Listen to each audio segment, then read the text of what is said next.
ይስጥልን። ይህ ፋስት ዴይሊ ነው። ሰላምታችን በያላችሁበት ይድረስ እያልን በዕለቱ የተሰሙ ዋና ዋና ጉዳዮችን ወደ እናንተ ይዘን ቀርበናል። ቻናላችንን ሰብስክራይብ፣ ፕሮግራማችን ላይክ እና ሼር እንድታደርጉ እየጋበዝን የዕለቱን አበይት ዜናዎችን አስቀድመን እንጀምራለን። አሜሪካ ለሩሲያ እጅ ሰጠች ወይ ያስባለ ያልተጠበቀ ውሳኔ አሳልፋለች። ውሳኔውን ተከትሎ በርካቶች ትራምፕ የፈሩት ቀን ደረሰ ወይ እያሉ ሲሆን፣ ሌሎቹ ደግሞ ፑቲን በዝምታ አሜሪካን አሸነፉ እያሉ ናቸው። በመጨረሻም ሩሲያን አስሮ የዩክሬን ጦር ባሰበችው ልክ እንዳታስኬድ ያደረጋት አደገኛው ማዕቀብ በትራምፕ ልዩ ትዕዛዝ መነሳቱን ሆኗል። ይህ በእንዲህ እንዳለ ኢራን እስራኤልን በደበደበችበት ወቅት የሩሲያን አደገኛ ቴክኖሎጂዎች ሳትጠቀም እንዳልቀረ የእንግሊዝ የስለላ ተቋም አነጋጋሪ መረጃ ይዞ ብቅ ብሏል። ጉዳዩ አንድ ጥይት ያልተኮሰችው ሩሲያ አሜሪካን አንበረከከቻት እያስባለ ነው። አነጋጋሪውን መረጃ ይዘነዋል፣ ትሰሙታላችሁ። በሌላ በኩል የኢትዮጵያ ታሪካዊ ጠላት የሆነችው ግብጽና በታላቁ ህዳሴ ግድብ ምክንያት ኢትዮጵያን ከመጥመድ አልፋ የጠላት ወዳጅ ነው በሚል ከግብጽና ሻዕቢያ ጋር የሙጥኝ ያለችው ሱዳን በፍቅራቸው መሃል አደገኛ ነፋስ እንደገባ እየተነገረ ሲሆን፣ ኢትዮጵያ ላይ በጋራ ጥቃት ለመክፈት ጦር እየሳሉ የነበሩት ጎረቤቶቹም ባልጠበቀ ሁኔታ አፈሙዝ ተማዘዙ። ከባድ ግጭት ውስጥ መገባታቸው ነው የተሰማው። ጉዳዩ በርካቶችን ያስገረመ ሆኗል። በቀጣይ መረጃችን ደግሞ እስራኤል ወዳጆቿ ተነሱባት፣ ኳታር ዝምታዋን ሰበረች። ከአሜሪካ ጋር ያለኝን ግንኙነት እያበላሸች ነው ስትል እስራኤልን የከሰሰችው ኳታር እስራኤል የጦር ወንጀል እየፈጸመች ነው ስትል አደገኛ ካርድ መዛለች። በዝርዝር እንመለከታቸዋለን። እስከ ፍጻሜው አብራችሁን ቆዩ።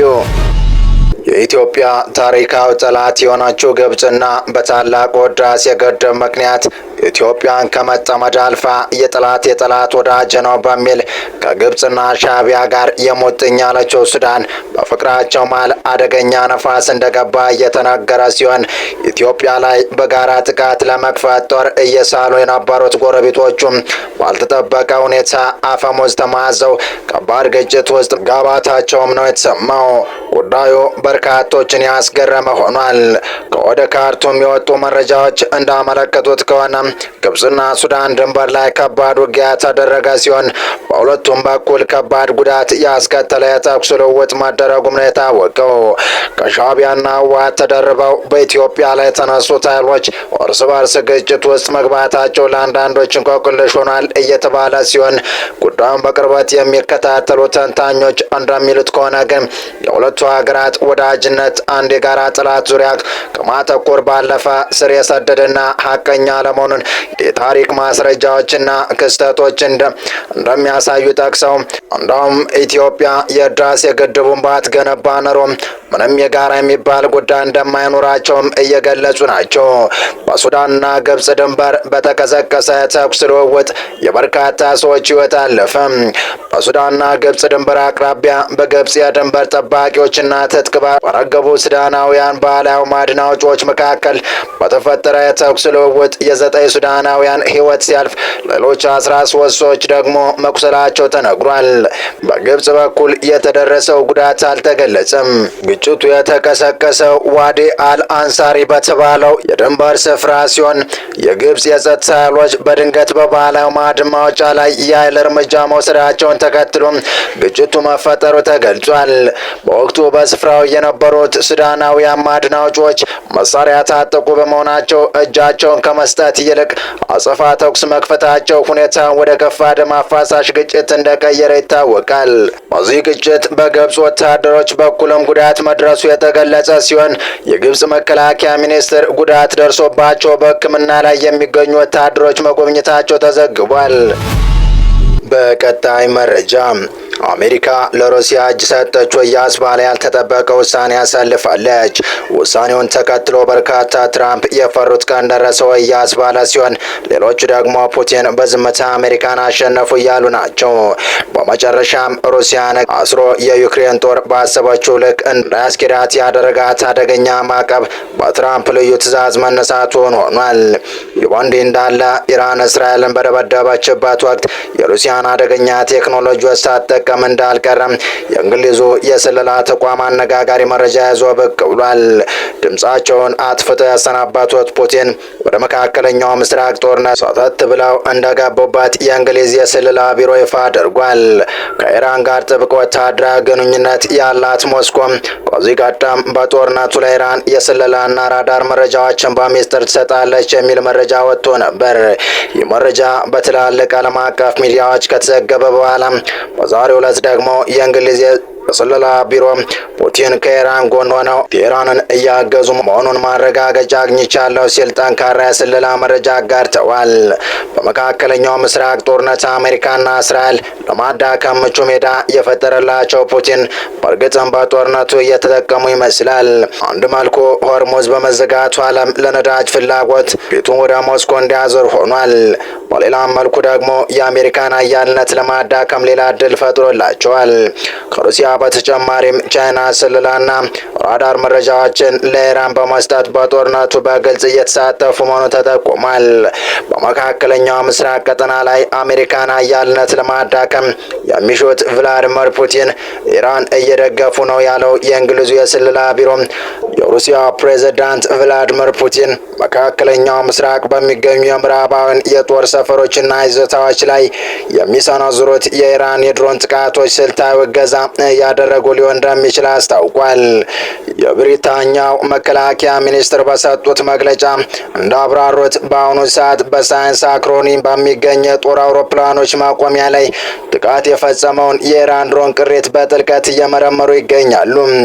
የዚህ ምርመራ ዋናው ዓላማ በድሮን ውስጥ የሩሲያ ወይም የሌላ የውጭ ሀገር ቴክኖሎጂዎችና መለዋወጫዎች መኖራቸውን ማረጋገጥ መሆኑን የብሪታንያ ብዙሃን መገናኛ ዘግበዋል። ምርመራው እንደተጠናቀቀ ግኝቶቹ ይፋ እንደሚያደርጉ የገለጹት ሚኒስትሩም የፑቲን ስውር እጅ ከኢራን የጥቃት ስልቶችና አቋሞች ጀርባ ቢገኝ ማንም ሊደነቅ አይገባም ሲሉ አቋማቸውን አንጸባርቀዋል። አክለውም አሁን ባለው የጦርነት ቀውስ ምክንያት ሰማይ የነካው የዓለም የነዳጅ ዋጋ በዋናነት እየተጠቀሰ ያለው ፑቲን መሆኑን ጠቁመው የሩሲያ በዩክሬን እያካሄደች ላለው አውዳሚ ጦርነት አዲስ የፋይናንስ ምንጭ እየፈጠረላት መሆኑ በግልጽ አስረድቷል። ይህ በእንዲህ እንዳለ አሜሪካ ሀገራት የሩሲያ ነዳጅ እንዳይገዙ የጣለችው ማዕቀብ አነሳች። አሜሪካ ከእስራኤል ጋር በመሆን ኢራን ላይ የከፈተችው ጦርነት የፈጠረውን ኢኮኖሚያዊ ጫና ለማቃለል ስትል በዚህ ቀደም ሀገራት የሩሲያ ነዳጅ እንዳይገዙ የጣለችው ማዕቀብ አነሳች። በአዲሱ የአሜሪካ እርምጃ መሰረት ሀገራት ቀድሞውኑ በመርከቦች ተጭኖ የባህር ላይ ያለን ነዳጅ መግዛት ተፈቅዶላቸዋል። የጊዜያዊ ውሳኔ የተላለፈው በጦርነቱ ወቅት በዓለም የኢነርጂ ገበያ ላይ መረጋጋት እንዲፈጠር ለማድረግ እንደሆነ የአሜሪካ ግምጃ ቤት ሚኒስትር ስኮት ቤኔት ተናግረዋል። እርምጃው እስከሚቀጥለው ሚያዝያ ድረስ ለአንድ ወር ገደማ እንደሚቆይ ተገልጿል። ቤኔት ይህ በጠባቡ የተቀረጸ የአጭር ጊዜ እርምጃ ተፈጻሚ የሚሆነው ቀድሞውኑ ጉዞ ላይ ባለና ለሩሲያ መንግስት ትልቅ የፋይናንስ ጥቅም በሚያስገኝ ነዳጅ ላይ ነው ብለዋል።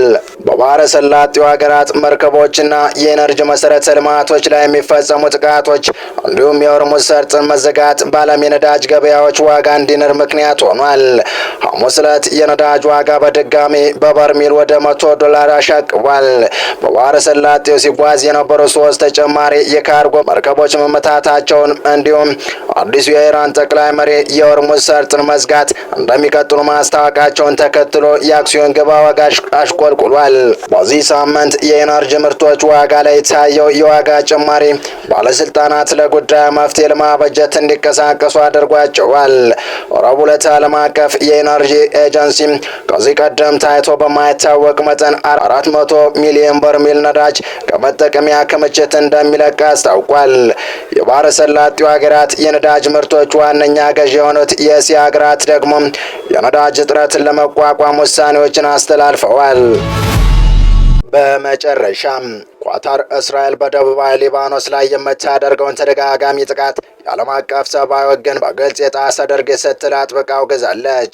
የኳታር የውጭ ጉዳይ ሚኒስትር በማህበራዊ ትስስር ገጹ ባወጣው ይፋዊ መግለጫ ዓለም አቀፍ ማህበረሰብ የእስራኤል ኃይሎች በሊባኖስ ላይ የሚያደርጉትን ጥቃት እንዲያስቆምና ዓለም አቀፍ ሕጎች እንዲከበሩ በማድረግ ኃላፊነቱን እንዲወጣ አስቸኳይ ጥሪ አቅርቧል።